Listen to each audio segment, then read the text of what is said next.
अक्षय तृतीया 18 या 19 अप्रैल सोना चांदी खरीदने का सबसे शुभ मुहूर्त, पूजा विधि और भूल कर भी ना करें। ये तीन काम भक्तों क्या होगा?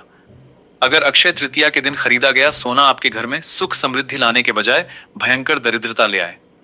आप सोच रहे होंगे कि ऐसा कैसे हो सकता है। अक्षय तृतीया तो वरदान का दिन है, लेकिन ठहरिए, साल 2026 में एक बहुत बड़ी उलझन बन गई है। 18 या 19 अप्रैल आखिर सही दिन कौन सा है? अगर आपने गलत मुहूर्त में खरीदारी की या अनजाने में वो तीन भयंकर गलतियां कर दी जिनके बारे में शिव पुराण और स्कंद पुराण में सख्त चेतावनी दी गई है, तो माता लक्ष्मी हमेशा के लिए आपसे दूर जा सकती हैं। आज मैं आपको सोने की खरीदारी का एकदम सटीक समय और एक ऐसी गुप्त पूजा विधि बताऊंगा जो आपके जीवन के सारे कष्ट हर लेगी। लेकिन याद रखिएगा, इस दिन की जाने वाली तीसरी गलती सबसे ज्यादा खतरनाक है, जो अक्सर लोग अनजाने में कर बैठते हैं और फिर जीवन भर पछताते हैं। उस तीसरी गलती के बारे में हम आगे बात करेंगे, क्योंकि वो आपके घर की नींव और आपकी किस्मत से जुड़ी है।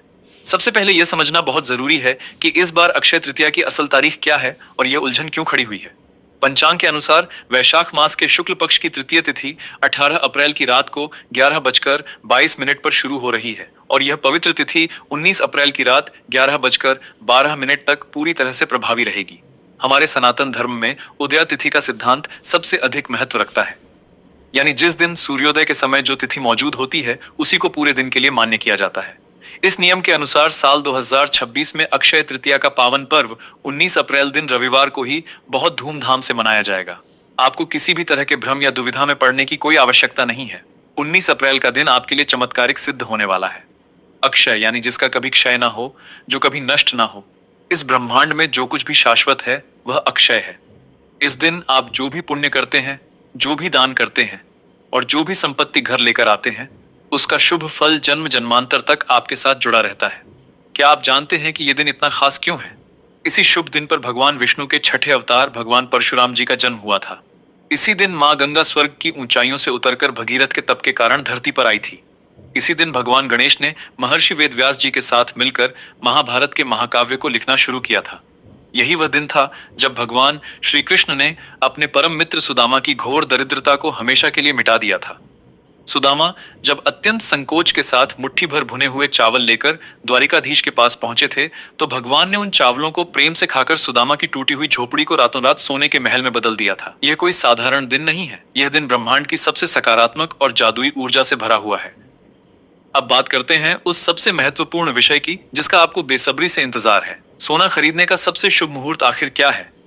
19 अप्रैल को सुबह 7:15 से लेकर दोपहर 12:26 तक का समय स्वर्ण आभूषण खरीदने के लिए अत्यंत फलदायी है।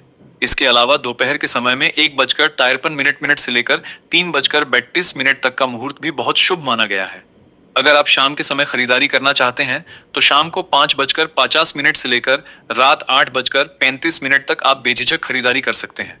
लेकिन एक बात का विशेष ध्यान रखें, सोना सिर्फ एक धातु नहीं है। यह साक्षात माता लक्ष्मी और धन के देवता कुबेर का स्वरूप है। जब भी आप इसे घर लाएं तो इसे सीधे तिजोरी या अलमारी में न रखें। इसे पहले अपने घर के मंदिर में भगवान के सामने लाल कपड़े पर स्थापित करें। लेकिन इससे पहले कि हम संपूर्ण और गुप्त पूजा विधि पर आए, मैं आपको वो पहली गलती बताना चाहता हूं जो आपको 19 अप्रैल के दिन भूल कर भी नहीं करनी है। शास्त्रों में बहुत ही स्पष्ट शब्दों में लिखा है कि अक्षय तृतीया के दिन घर में क्लेश, क्रोध या किसी का भी अपमान घोर पाप की श्रेणी में आता है। खासकर घर की स्त्रियों का अपमान करना तो विनाश को आमंत्रण देने जैसा है। जिस घर में इस पवित्र दिन आंसू गिरते हैं या अपशब्द कहे जाते हैं, वहां कभी भी माता लक्ष्मी की कृपा नहीं टिकती। अगर आपके मन में किसी के प्रति कोई द्वेष या लड़ाई झगड़े की भावना है तो उसे आज ही अपने मन से निकाल दें। इस दिन केवल और केवल सकारात्मक विचार ही आपके मन में पनपने चाहिए। अब मैं आपको बताता हूं कि इस दिन की असल पूजा कैसे की जानी चाहिए ताकि उसका 100 गुना फल आपको मिल सके। सुबह सूर्योदय से पहले उठकर स्नान करें। अपने नहाने के पानी में थोड़ा सा गंगा जल जरूर मिला लें ताकि आपके शरीर के साथ साथ आपकी आत्मा भी पवित्र हो जाए। इसके बाद पीले रंग के स्वच्छ वस्त्र धारण करें, क्योंकि भगवान विष्णु को पीला रंग अत्यंत प्रिय है। अपने घर के मंदिर को अच्छी तरह साफ करके एक लकड़ी की चौकी पर साफ लाल या पीला सूती कपड़ा बिछाएं। वहां भगवान विष्णु और माता लक्ष्मी की सुंदर प्रतिमा या तस्वीर को स्थापित करें। अगर आपके घर में पारद शिवलिंग या श्रीयंत्र मौजूद है तो उसे भी वहां जरूर रखें, क्योंकि श्रीयंत्र साक्षात ब्रह्मांडीय ऊर्जा का केंद्र है। सबसे पहले विघ्नहर्ता भगवान गणेश जी का ध्यान करें, क्योंकि किसी भी शुभ कार्य की शुरुआत उन्हीं के आशीर्वाद से होती है। इसके बाद भगवान विष्णु को पीले फूल और माता लक्ष्मी को लाल गुलाब या कमल का फूल पूरी श्रद्धा के साथ अर्पित करें। इस दिन शुद्ध चंदन का तिलक लगाना बहुत ही ज्यादा शुभ होता है। अपनी पूजा में जौ का प्रयोग जरूर करें। जौ को सनातन धर्म में सोने के समान पवित्र और मूल्यवान माना गया है। जौ को भगवान के चरणों में अर्पित करने के बाद उसे अपनी तिजोरी या धन रखने वाले स्थान पर एक छोटे से लाल कपड़े में बांध कर रख दें। यह एक ऐसा चमत्कारी उपाय है जो आपके घर में कभी भी धन की कमी नहीं होने देगा। भगवान को नैवेद्य में गाय के शुद्ध दूध से बनी मिठाई या खीर का भोग जरूर लगाएं। अब आते हैं दूसरी सबसे बड़ी और विनाशकारी गलती पर। अक्षय तृतीया के दिन कभी भी आपको बाहर से खाली हाथ घर नहीं लौटना चाहिए। जब भी आप बाजार से या कहीं बाहर से घर वापस आए तो अपने साथ कुछ न कुछ शुभ वस्तु जरूर लेकर आए। यह कोई बहुत महंगी चीज हो ऐसा बिल्कुल भी जरूरी नहीं है। आप ताजे फल, कुछ मिठाई या सेंधा नमक भी घर ला सकते हैं। लेकिन बहुत से लोग इस दिन अनजाने में अज्ञानतावश लोहे या एल्यूमिनियम के बर्तन या वस्तुएं खरीद लेते हैं। यह एक बहुत बड़ी और गंभीर भूल है। अक्षय तृतीया के दिन राहु और शनि के प्रभाव वाली वस्तुएं जैसे लोहा, प्लास्टिक या एल्यूमिनियम भूलकर भी आपके घर के दरवाजे के अंदर प्रवेश नहीं करनी चाहिए। ये चीजें घर में नकारात्मक ऊर्जा और दरिद्रता को सीधे तौर पर आमंत्रित करती हैं। आपको केवल सोना, चांदी, तांबा या पीतल धातु ही खरीदनी चाहिए। अगर आपकी आर्थिक स्थिति फिलहाल धातु खरीदने की नहीं है तो आप इस दिन एक नया मिट्टी का घड़ा जरूर खरीदें। जल से भरा हुआ मिट्टी का घड़ा खरीदना भी शास्त्रों में सोने के दान के बराबर ही पुण्यदायी और फलदायी माना गया है। और अब वह समय आ गया है उस तीसरी और सबसे भयंकर गलती के बारे में गहराई से जानने का, जिसका मैंने वीडियो की एकदम शुरुआत में जिक्र किया था। ये वह गलती है जो अनजाने में लगभग हर घर में शाम ढलते समय हो ही जाती है और लोग समझ नहीं पाते कि उनकी किस्मत का दरवाजा क्यों बंद हो गया। अक्षय तृतीया के दिन सूर्यास्त के समय यानी गोधूली बेला में घर के मुख्य द्वार पर अंधेरा रखना और शाम के समय घर में झाड़ू लगाना या सफाई करना घोर महापाप माना गया है। शाम का समय वो विशेष समय होता है जब माता लक्ष्मी स्वर्ग लोक से धरती पर भ्रमण के लिए निकलती हैं और अपने सच्चे भक्तों के घर में प्रवेश करने की इच्छा रखती हैं।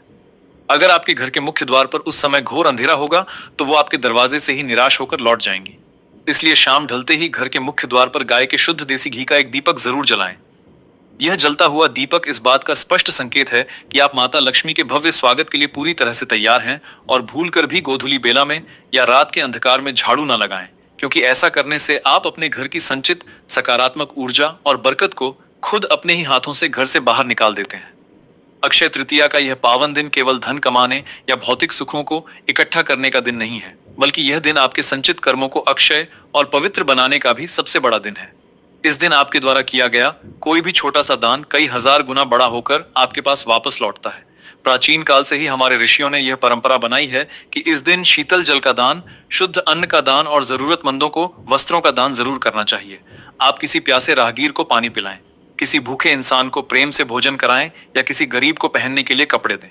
जब आप निस्वार्थ भाव से और बिना किसी लालच के किसी की भी मदद करते हैं तो ब्रह्मांड की सारी अदृश्य शक्तियां आपके जीवन की हर एक बाधा को दूर करने में पूरी तरह से लग जाती हैं।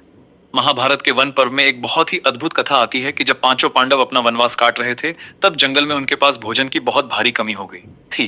द्रौपदी इस बात से बहुत चिंतित और दुखी रहती थी कि अगर कोई अतिथि आ गया तो वह उसे क्या भोजन कराएंगी।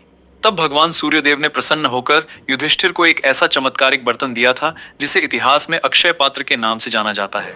उस दैवीय पात्र की सबसे बड़ी खासियत यह थी कि जब तक द्रौपदी खुद भोजन नहीं कर लेती थी तब तक उस पात्र में से असीमित मात्रा में हर तरह का स्वादिष्ट भोजन निकलता रहता था। अक्षय तृतीया का यह पावन दिन बिल्कुल उसी अक्षय पात्र की तरह ही है, जहां से आप अपनी सच्ची श्रद्धा और अटूट विश्वास के अनुसार कितना भी ईश्वरीय आशीर्वाद प्राप्त कर सकते हैं। ज्योतिष शास्त्र के अनुसार अक्षय तृतीया वो इकलौता दिन है जब सूर्य और चंद्रमा दोनों ही अपनी उच्च राशि में विराजमान होते हैं। यह एक ऐसा दुर्लभ खगोलीय संयोग है जो पूरे ब्रह्मांड में ऊर्जा का एक भयंकर और सकारात्मक प्रवाह पैदा करता है। अगर आपकी कुंडली में कोई भी बड़ा दोष है तो इस दिन की गई सच्ची पूजा उस दोष के प्रभाव को जड़ से खत्म कर सकती है। आप इस दिन श्री सूक्त का पाठ कर सकते हैं। श्री सूक्त का पाठ माता लक्ष्मी को प्रसन्न करने का सबसे अचूक और शक्तिशाली ब्रह्मांडीय अस्त्र है। इसके एक एक श्लोक में इतनी ऊर्जा छुपी है कि वह आपकी सोई हुई किस्मत को पूरी तरह से जगा सकती है। जब आप पूजा पर बैठे तो अपना मुख पूर्व या उत्तर दिशा की ओर रखें। अपने मन को पूरी तरह से शांत कर लें और सांसारिक उलझनों को कुछ देर के लिए भूल जाएं। माता लक्ष्मी का ध्यान करते हुए कमल गट्टे की माला से महालक्ष्मी नमः मंत्र का कम से कम 108 बार जाप करें। यह मंत्र आपके और ब्रह्मांड की धन ऊर्जा के बीच एक सीधा संपर्क स्थापित कर देगा। इसके बाद भगवान विष्णु के मंत्र नमो भगवते वासुदेवाय का भी जाप करें। ध्यान रखें कि पूजा के दौरान आपका मन इधर उधर नहीं भटकना चाहिए। ये कुछ पल जो आप ईश्वर के साथ बिताएंगे यही आपके आने वाले पूरे साल की दिशा तय करेंगे। क्या आपको मालूम है कि इस दिन धन के देवता कुबेर ने भी एक बहुत कड़ी तपस्या की थी? पौराणिक कथाओं के अनुसार एक समय ऐसा था जब कुबेर देव के पास कुछ भी नहीं था। वह दर दर भटक रहे थे। तब भगवान शिव की प्रेरणा से उन्होंने अक्षय तृतीया के ही दिन माता लक्ष्मी की घोर तपस्या की थी। उनकी उस तपस्या से प्रसन्न होकर ही माता लक्ष्मी ने उन्हें स्वर्ग के खजाने का रक्षक और धन का अधिपति बनाया था। इसलिए अक्षय तृतीया के दिन केवल माता लक्ष्मी और भगवान विष्णु की ही नहीं, बल्कि कुबेर देव की भी विशेष पूजा करनी चाहिए।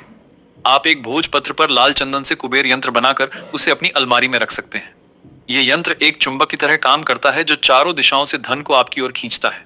इसके साथ ही आपको अपने घर के ईशान कोण यानी उत्तर पूर्व दिशा का विशेष रूप से ध्यान रखना चाहिए।